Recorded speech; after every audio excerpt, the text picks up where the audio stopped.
pemirsa, masih bersama saya Syifa Aulia dalam Berita Kaltim hari ini. Kembali kami sampaikan 3 berita utama Kaltim hari ini. Dampak hujan deras, banjir masih merendam kawasan Gria Mukti di Samarinda.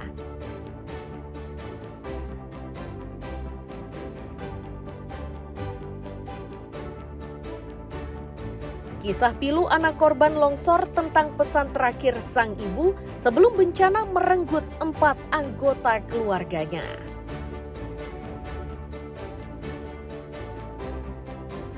Ditinggal penghuni yang tengah melaut, 3 rumah di Pantai Amal Tarakan ludes terbakar.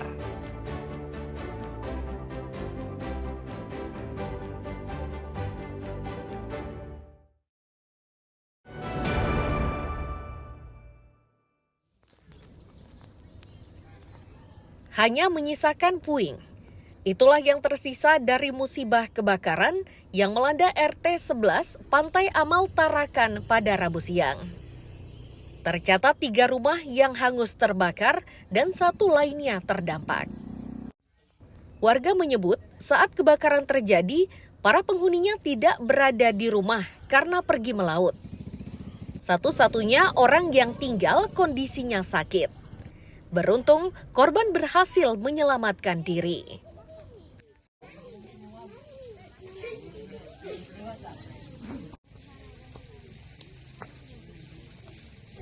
Dari rumah tengah nih, rumahnya Muhammad Saleh. Pak Muhammad yang Saleh. rumah kosong itu, Pak? Iya, yang kosong atau yang bukan di rumah tengah. Ya, artinya kosong lah karena kan orangnya lagi kerja, Bu. Ya. orangnya kemana? Ke Orangnya pergi mengikat rumput laut. Suami istri dua-duanya. Terus yang di sebelah kiri ini Yang siapa? sebelah kiri ini ada 1 orang tua di atas karena lumpuh. Yang itu ya. Yang ini Pak Supu namanya, Sendiri yang Pak lainnya Supu. kerja juga. Total yang terbakar ada 3 rumah. Yang terdampak? Yang terdampak sih cuma 1 di situ cuma belum apa ini hanya orang meninggalkan rumahnya saja tapi enggak Ada korban jiwa ya, Dok? korban jiwa tidak ada. Terdampak itu apa, Pak? Yang kena apa bagian apanya? Sampingnya saja. Sampingnya terbakar atau Oh tidak, kena enggak terbakar, hanya apa ini penghuninya mengungsi juga.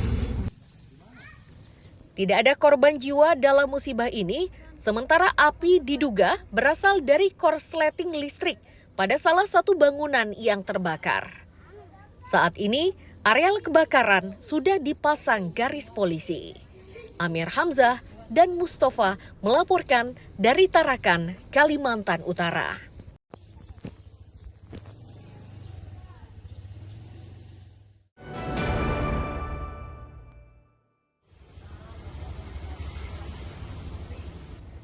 Seorang pekerja migran Indonesia atau PMI asal Sulawesi Tenggara bernama Heri ini terlantar di Tarakan.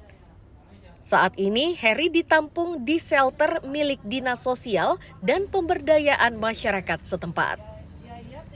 Sebelum terlantar, pria berusia 42 tahun ini bekerja di Sabah, Malaysia sebagai sopir secara ilegal. Setelah 24 tahun bekerja, Heri ternyata tidak memiliki tabungan lantaran uangnya dihabiskan untuk kebutuhan pribadi. Sebelum ditampung di rumah tersebut, Heri sempat terlunta-lunta di Tarakan karena tidak memiliki uang.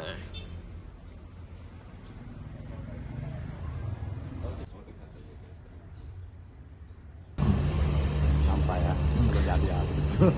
Pak, kan selama 24 tahun kerja di Malaysia masih tidak punya tabungan, Pak? Begini Pak, memang kalau saya katakan bisa memang saya pun nggak ada, kalau tabungan tidak ada, yang habis-habisan sudah kalau lagi di apa semua kan, jadi apa itu Habis untuk makan di sana? bukan untuk makan saja, masih istilahnya kita tahu lah kalau kondisi selagi masih istilahnya sendirian misalnya bebas jadi Oh. itu untuk masa depan.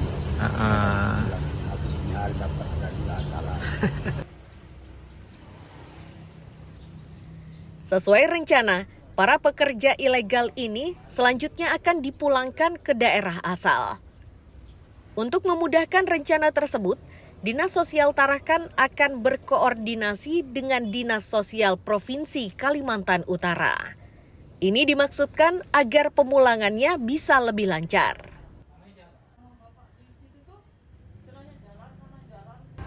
Selama 2025 ini sudah ada berapa orang terlantar yang sempat singgah di sini? Kalau yang di sini itu berapa sudah? Ada 6-7 kalau nggak salah. Sekitar. Nanti datanya cari di, Iya sih. minta dia aja di resos ya, data pastinya. Itu biasanya mereka di sini ditampung sementara, habis itu baru dipulangkan gitu, Pak? Iya, ada juga yang kita pulangkan, ada juga keluarganya pulangkan, ada juga dari organisasi. Karena kita memang semua alternatif itu kita gunakan. Kadang juga dari paguyuban, mereka menyiapkan transportasinya, kita yang ngurus yang lain-lainnya. Tapi kalau permakanannya kita, kalau sudah masuk di shelter kita, ya masuk di shelter pun kadang ada yang lewat waktu, karena menunggu prosesnya dan sebagainya.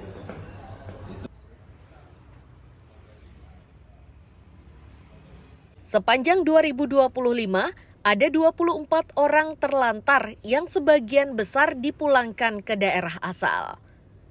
Sebagian dari mereka diangkut kapal laut dan sebagian lainnya dijemput pihak keluarga.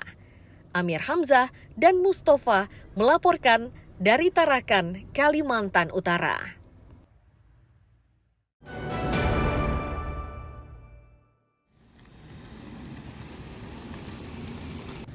Kecamatan Segah ini merupakan satu di antara 3 kecamatan yang akan dibangun sekolah tingkat menengah atas. Selain itu, Kecamatan Gunung Tabur dan Sambaliung juga akan dibangun fasilitas pendidikan yang sama. Kebutuhan sekolah ini sangat mendesak karena sekolah tingkat menengah atas di 3 kecamatan tersebut masih minim. Pelaksana tugas Kepala Dinas Pendidikan Berau menyatakan, proses pembangunan gedung baru untuk sekolah akan dilakukan oleh Dinas Pendidikan Provinsi Wilayah 6.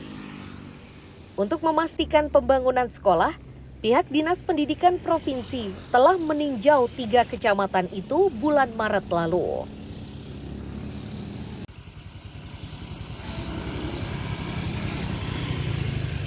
Insya Allah, pada saat puasa sudah ada tim turun ke lapangan.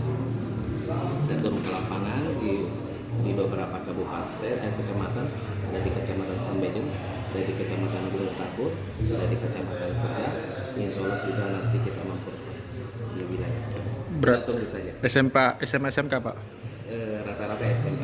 Rata-rata SMA. Ya, dan ada rencana juga ada di beberapa wilayah yang setelah kita pelajarin kayaknya lebih cocok untuk membangun SMK. Berarti 3 kecamatan sudah jadi. Saat ini yang kemarin di lapangan itu ada 3 kecamatan. 3 kecamatan. Untuk saat ini, jumlah SMA di Kabupaten Berau sebanyak 19 sekolah dan 3 SMK. Dari jumlah tersebut diyakini masih kurang, khususnya di beberapa wilayah yang lokasinya jauh dari pusat kota. Amir Hamzah dan Miko Gusti melaporkan dari Kabupaten Berau.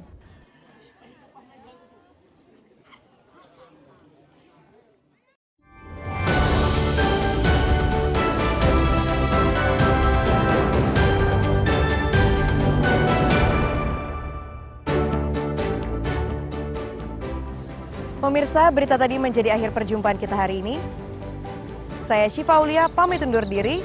Selamat pagi dan sampai jumpa.